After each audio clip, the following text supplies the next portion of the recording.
Ni mwaka ũmwe rĩu na mĩeri 10 kuma rĩrĩa Matiang'i na atongoria angĩ a ministry yake hamwe nao andĩki a karu, makomishona a itaro, makomishona a county, DCC, ACC na macibũ mathukirwo wĩra wa gũthũrima tabarĩra ciothe cia thirikari bũrũri-inĩ nĩ president na nĩ macoketie riboti. The 1,500 projects that in the last 1 year we have been able to deal with, the ones that were not moving, and we have been able, CS, to make 1,200 of those projects to go back on track, saving government money on what was being lost as penalties. Matiang'i arauga rĩu ene kandarathi arĩa maregucia kana kũhenania makĩruta wĩra mekũmũkunda mamwathimũre we na maabitha a rũhonge rwa wathani agĩathana maikio ngono. We must understand the roads, the contractors who are engaged in roads in Meru.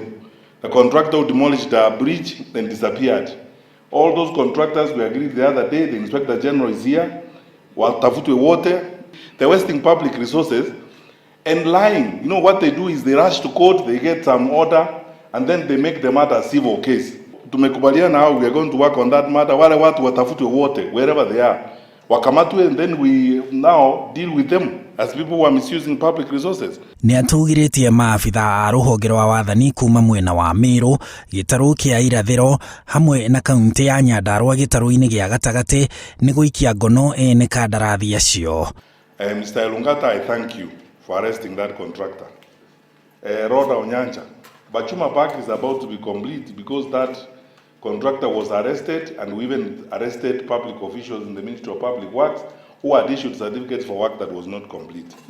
The Regional Commissioner for Central, you know, when we went to Nyandarua, what happened? That 4.5 kilometer road is now complete because we arrested the contractor who had been lying. He was asked to do a road for 4.5 kilometers. For 6 years, he had not done the road, creating excuses.